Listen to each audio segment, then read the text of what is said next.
12-year-old Marcus Thompson stood at the crowded bus stop on Maple Avenue, clutching his worn backpack against his chest.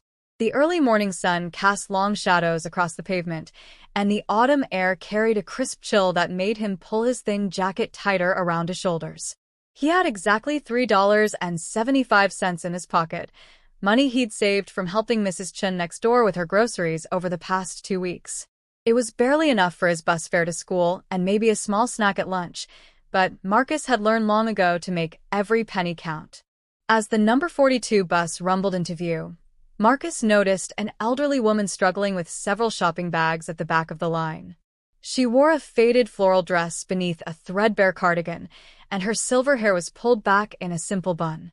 The woman fumbled through a small purse with trembling hands, her face growing increasingly distressed as she searched for something. When the bus doors hissed open and the line began to move forward, Marcus watched as person after person pushed past her, too absorbed in their phones or their own concerns to notice her predicament. Marcus reached the bus driver first and paid his fare, but instead of moving toward a seat, he paused. The old woman had finally reached the front, and Marcus could hear her soft, apologetic voice explaining to the driver that she couldn't find her senior transit card. "I know I put it in here this morning," she said, her voice quavering slightly. "Perhaps I could just walk. It's only a few miles." The bus driver, a stern-faced man with no patience for morning delays, began to wave her off, muttering about schedules and rules. Without thinking twice, Marcus stepped forward and pulled out $2 from his pocket. "Here," he said, offering the bills to the driver. "I'll pay for her." The old woman's eyes, a striking shade of clear blue despite her age, widened in surprise.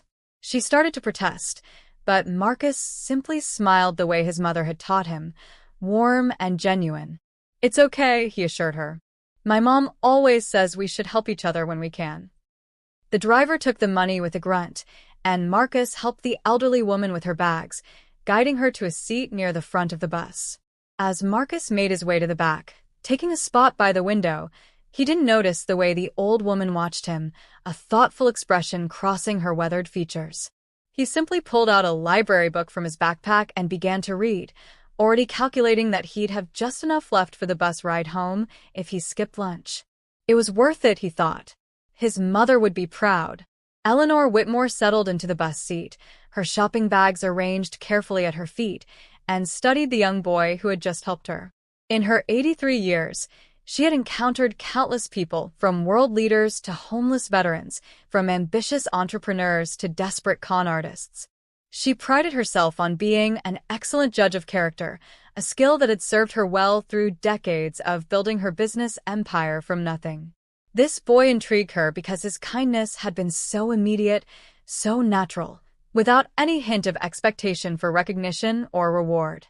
She had left her penthouse apartment that morning on a whim, something she did occasionally when the walls of wealth and privilege felt too confining. Her driver and security detail had been given the day off, and she dressed in her oldest, most comfortable clothes, the kind she used to wear decades ago when she was just Eleanor Miller, a poor immigrant's daughter working 3 jobs to put herself through night school. These excursions into the real world reminded her of who she'd been, kept her grounded when the Forbes list and charity galas threatened to make her forget her roots. She hadn't expected to actually need help, but losing her transit card had been a genuine accident.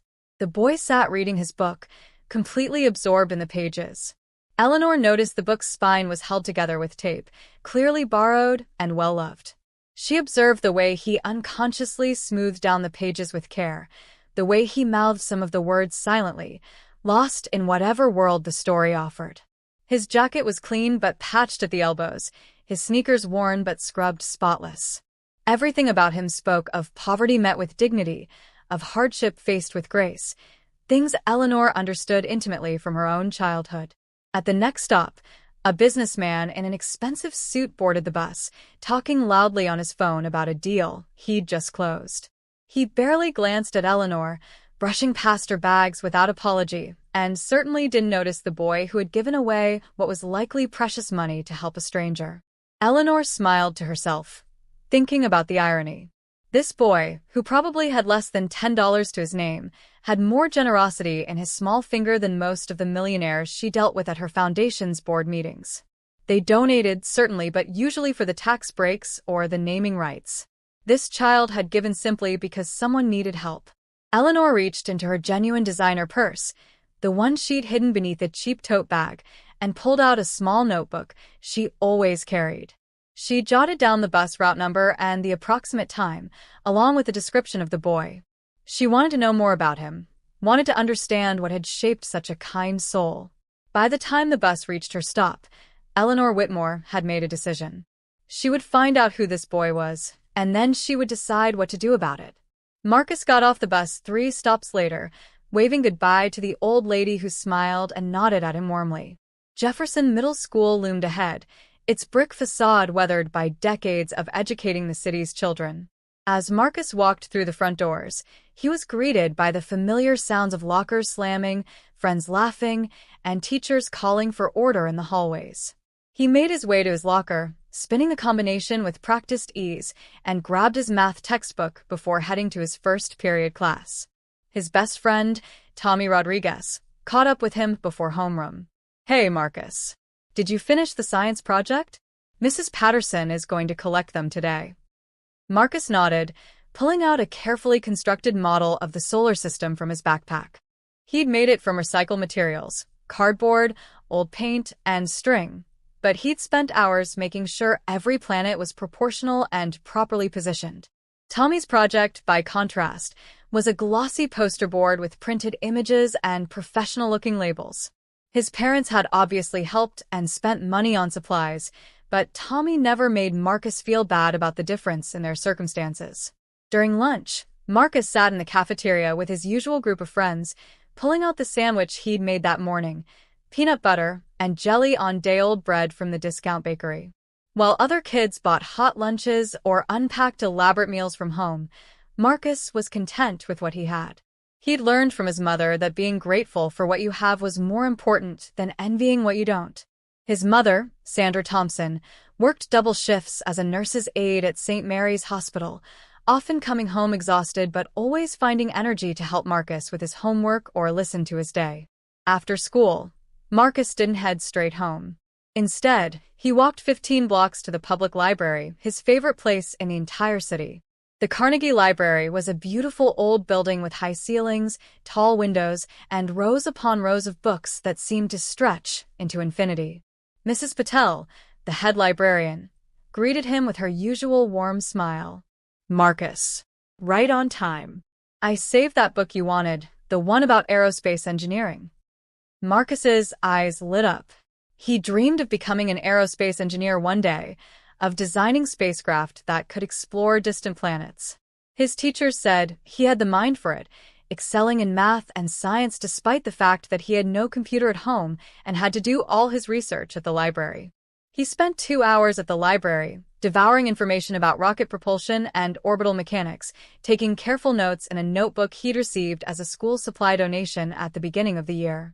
When the library's closing announcement came over the speakers, Marcus reluctantly gathered his things, checked out 3 books, and began the long walk home. His mother wouldn't be back until late. She was working the evening shift, so he'd make himself dinner, probably pasta with butter, and then tackle his homework. It was a routine he'd grown accustomed to, and while he sometimes wished for a different life, he never let himself wallow in self-pity. His mother worked too hard to give him everything she could, and Marcus was determined to make her sacrifices worthwhile.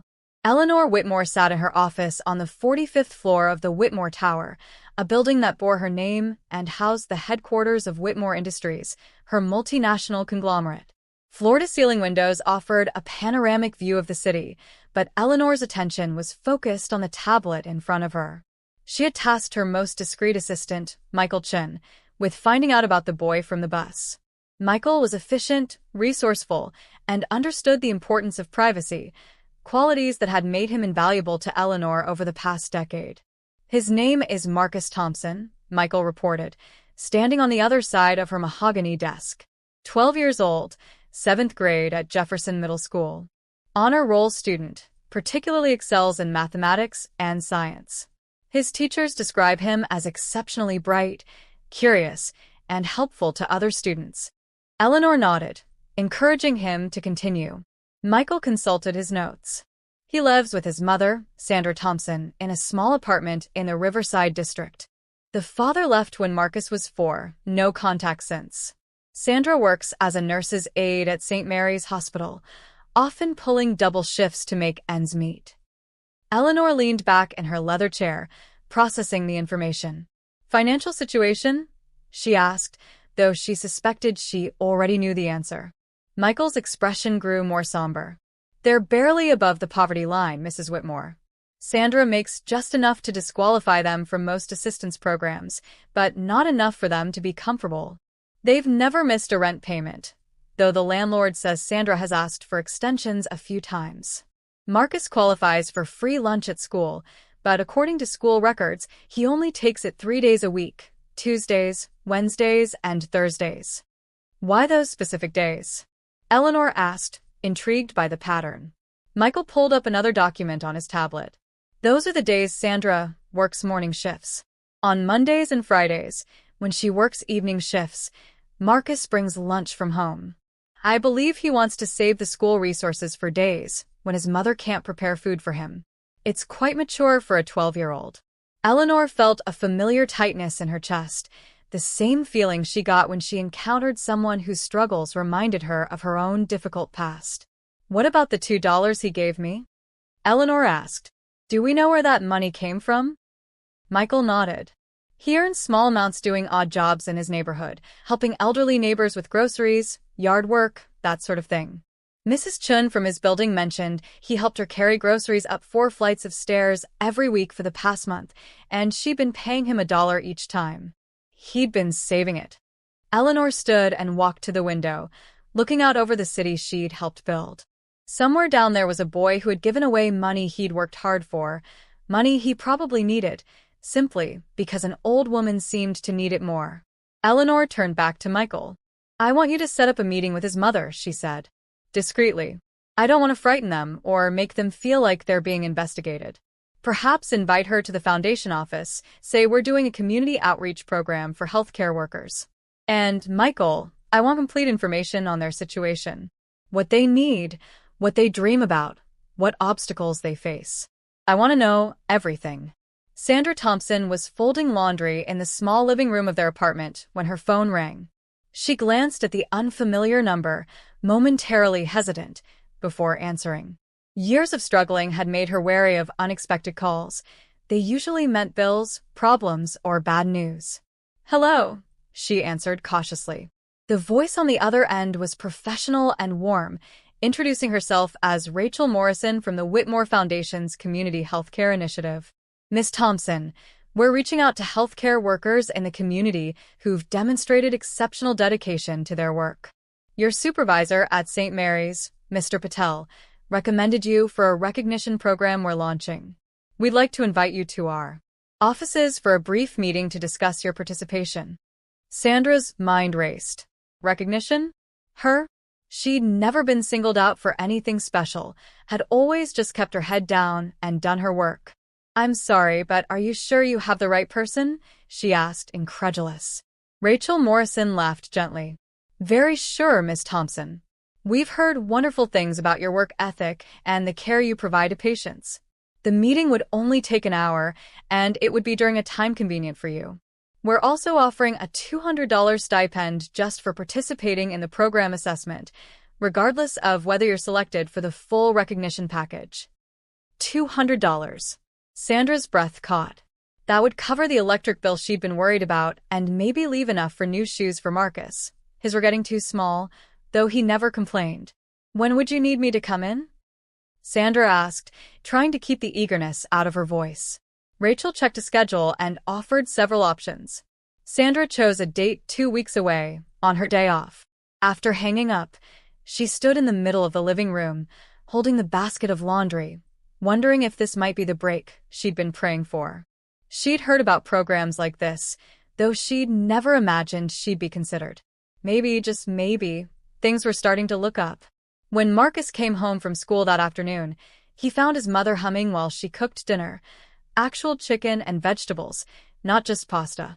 What's the occasion? he asked, dropping his backpack by the door. Sandra turned with a smile brighter than he'd seen in months. We might have some good news coming, baby. I got a call from a foundation about a recognition program. They might give us some money, and even if they don't choose me, they're paying me just to interview. Marcus hugged his mother, genuinely happy for her. She worked so hard and deserved every bit of recognition she could get.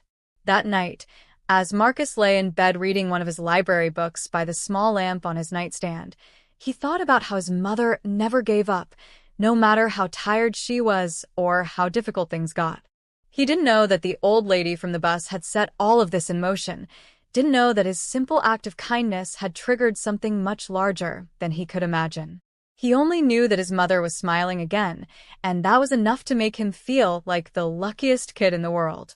Eleanor Whitmore reviewed the file on Sandra Thompson one final time before the meeting.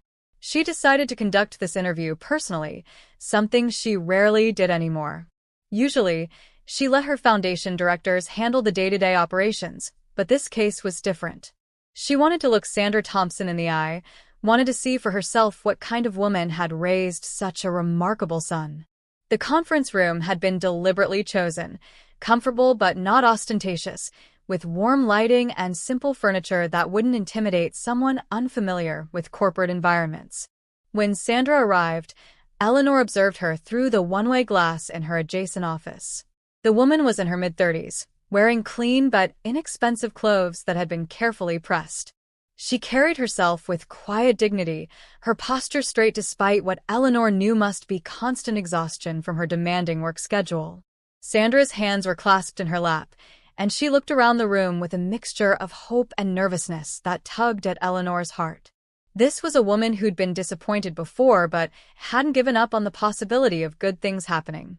Eleanor entered the room, dressed simply by her standards, no jewelry except her wedding ring from her late husband, a modest blouse and slacks. She'd learned long ago that when you want a genuine conversation, you had to meet people where they were, not overwhelm them with displays of wealth. Miss Thompson, I'm Eleanor Whitmore. Thank you so much for coming today. Sandra stood quickly, shaking Eleanor's offered hand. Thank you for inviting me, Mrs. Whitmore. I'm honored to be considered for your program. They sat down and Eleanor began with basic questions about Sandra's work, her approach to patient care, her challenges and rewards. Sandra spoke passionately about her patients, particularly the elderly residents in the long-term care wing where she spent most of her time. They're not just patients to me, Sandra explained, her eyes lighting up. They're people with stories, with families, with lives they've lived. Mr. Jefferson in room 304 was a jazz musician. Mrs. Park in 217 was a schoolteacher for 40 years. When I helped them, I try to remember they were young once. They had dreams. They deserve dignity and respect, not just basic care. Eleanor felt something shift inside her. This woman understood what so many people with wealth and position never grasped, that every person has inherent worth, regardless of their circumstances. Tell me about your son, Eleanor said, deciding to shift the conversation. Sandra's entire demeanor changed, her face glowing with pride. Marcus is everything to me. He's so smart, Mrs. Whitmore. His teachers say he could go to college on a scholarship if he keeps his grades up. He wants to be an aerospace engineer. Can you imagine? My son, designing spacecraft. That's ambitious, Eleanor said with a smile. Does he have support for that dream? Sandra's expression faltered slightly. I try my best. We can't afford tutors or special programs, but he goes to the library every day after school. He reads everything he can find about science and math. I just wish I could give him more, a computer, maybe, or access to some of those summer STEM programs I see advertised. They cost thousands of dollars, though. That's not in our budget. She paused, then added firmly, but he'll get there. Marcus is determined, and he knows how to work hard. I make sure of that. Eleanor leaned forward slightly. Miss Thompson, what if I told you this meeting wasn't really about a recognition program? What if I told you it was about your son? Sandra's expression shifted to confusion, then concern. Marcus? What about Marcus? Is he in trouble? Eleanor quickly raised a hand to reassure her. Not at all. Quite the opposite. 2 weeks ago, your son paid my bus fare when I couldn't find my transit card. He gave up money he'd earned himself, money he needed, to help a stranger. Miss Thompson, I want to talk to you about giving Marcus and you the opportunities you both deserve. Sandra Thompson sat frozen in her chair, processing Eleanor's words. You're the lady from the bus? She asked slowly. Marcus mentioned helping someone that morning, but he didn't make it seem like a big deal. He just said an old lady needed help. Eleanor smiled at that. Description: old lady, indeed. He probably didn't think it was a big deal. That's what makes it so extraordinary. Miss Thompson, I should be honest with you about who I am. Over the next 10 minutes, Eleanor explained her identity, her business empire, and her foundation's work. She watched Sandra's face cycle through disbelief, shock, and then suspicion. Eleanor understood that reaction all too well. In her years of philanthropy, she'd learned that proud people often struggled most with accepting help, especially from the wealthy. They'd been let down too many times, seen too many promises broken, learned that handouts often came with strings attached. Why would someone like you care about what my son did? Sandra asked, her voice carefully controlled. Rich people do charity all the time. You probably donate more to galas in a night than I make in a year. What do you really want? Eleanor appreciated the directness, the refusal to be awed by wealth and power. You're right to be suspicious. But I'm not offering charity, Miss Thompson. Your son demonstrated character that's increasingly rare in this world. I was once where you are, poor, struggling, watching my mother work herself into an early grave trying to provide for me. I want to offer Marcus opportunities, not handouts. What kind of opportunities? Sandra asked warily. Eleanor pulled out a folder she'd prepared. First, a college scholarship fund in Marcus's name, fully funded regardless of where he chooses to go or what he studies. Second, enrollment in the Jefferson Academy's summer STEM program, fully paid, including supplies and materials. Third, a new laptop computer with educational software for his schoolwork. Fourth, and this is for you, a position at the Whitmore Foundation as a community healthcare consultant. The pay is triple what you make now, with normal hours and full benefits. Sandra's hands trembled as she looked at the papers Eleanor slid across the table. The numbers seemed impossible, the opportunities too good to be true. There has to be a catch, she said, her voice breaking slightly. People don't just give away things like this. What would you want in return? Publicity? Do you want Marcus to appear in ads for your foundation? Because I won't let my son be used. Nothing, Eleanor interrupted gently. I want nothing except the satisfaction of knowing that a kind, brilliant child gets the chances he deserves. Miss Thompson, I'm 83 years old. I have more money than I could spend in 10 lifetimes. I have no children, no grandchildren. My husband passed 20 years ago. What I do have is the ability to change lives, and I choose to use it. Your son gave me $2 he couldn't afford to give. I'm offering him opportunities that will change his life. That seems like a fair exchange to me. Sandra put her face in her hands, and Eleanor saw her shoulders shake with silent tears. When Sandra finally looked up, her eyes were red but determined. I need to think about this. I need to talk to Marcus. And Mrs. Whitmore, with all due respect, if this is some kind of game or publicity stunt, if you're going to promise my son the world and then disappear, I'd rather you walk away right now. Hope can be more cruel than poverty when it's taken away. Eleanor nodded, understanding completely. Take all the time you need. But Miss Thompson, I promise you on my late husband's memory, this is real, and I'm not going anywhere. That evening, Marcus knew something significant had happened the moment he walked through the door. His mother sat at their small kitchen table, papers spread out before her, staring at them as if they might disappear if she looked away. Mom? What's wrong? He asked, dropping his backpack and rushing to her side. Sandra looked up at him with eyes that held a mixture of hope, fear, and wonder. Baby, sit down. We need to talk about something important.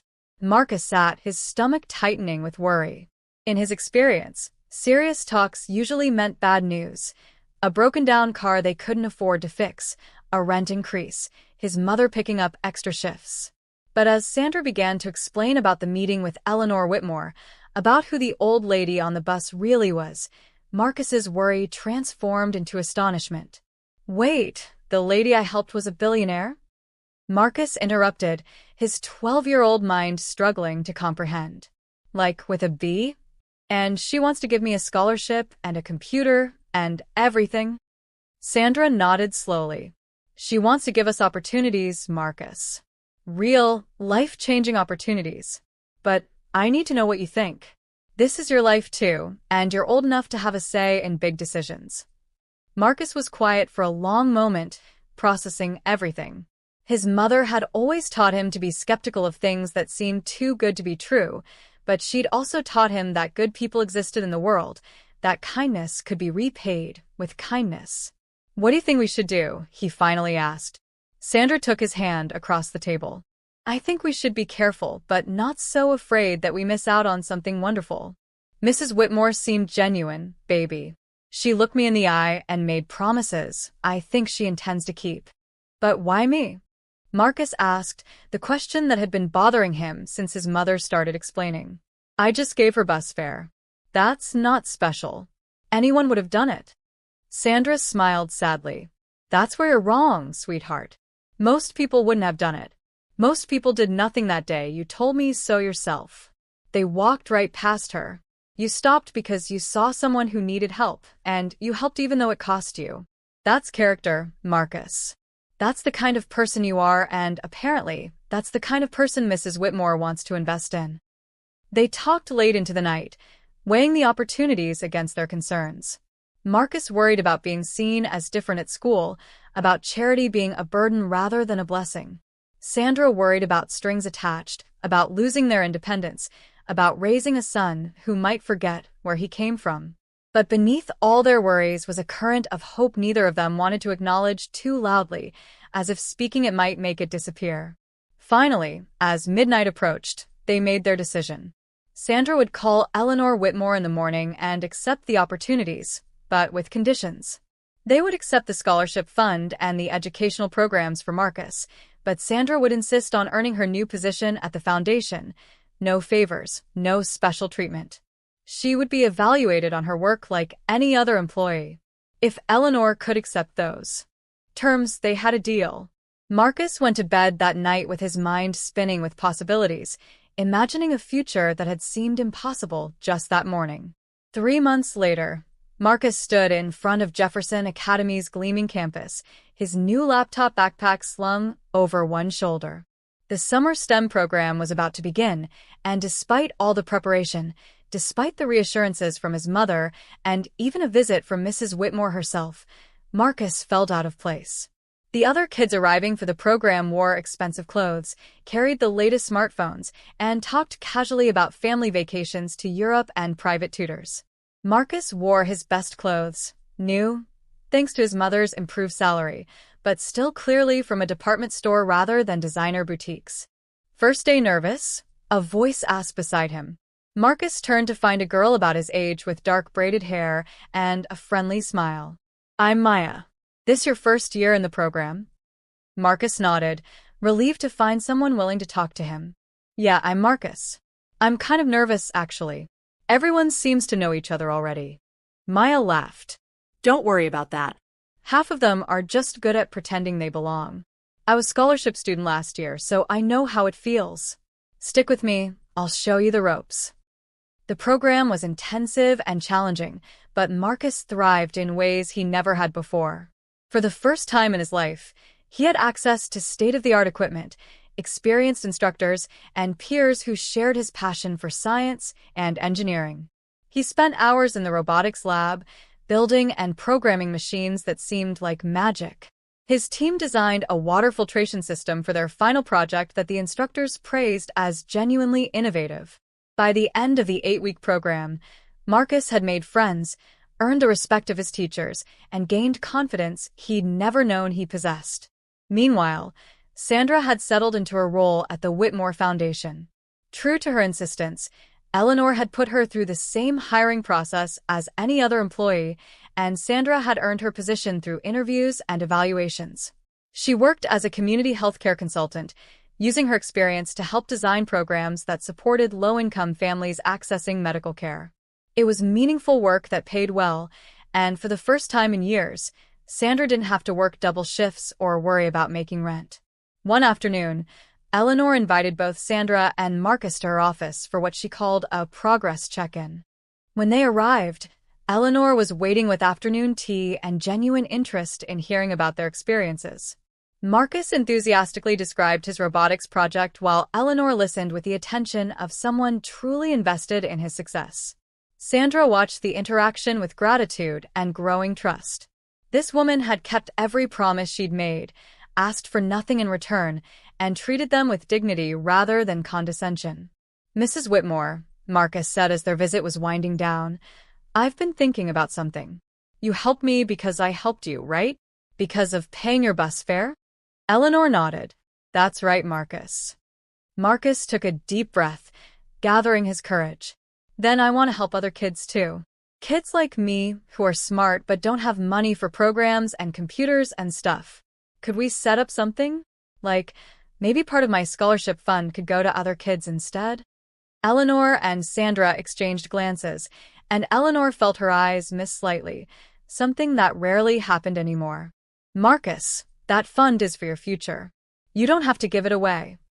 But Marcus shook his head firmly. "I know I don't have to.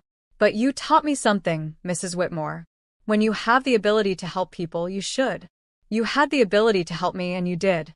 Now, I want to do the same thing, even if it's just a little bit." That evening, Eleanor sat alone in her office after they'd left, looking out over the city lights.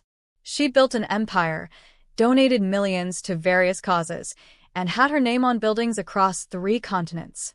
But in this moment, she felt that the $2 Marcus had given her on that bus had been returned to her 1,000-fold, not in money, but in the reminder of why generosity mattered, why character counted, why investing in good people created ripples that extended far beyond any single transaction. 5 years later, Marcus Thompson stood on the stage at Jefferson High School's graduation ceremony, delivering the valedictorian speech to a gymnasium full of proud families. At 17, he'd grown into a confident young man who'd never forgotten where he came from. His speech focused on kindness, opportunity, and the ripple effects of small actions, themes that resonated deeply with those who knew his story. In the audience, Sandra sat next to Eleanor Whitmore, the 2 women having developed a genuine friendship over the years. Sandra had been promoted twice at the foundation and now directed the entire healthcare access division, overseeing programs across 6 states.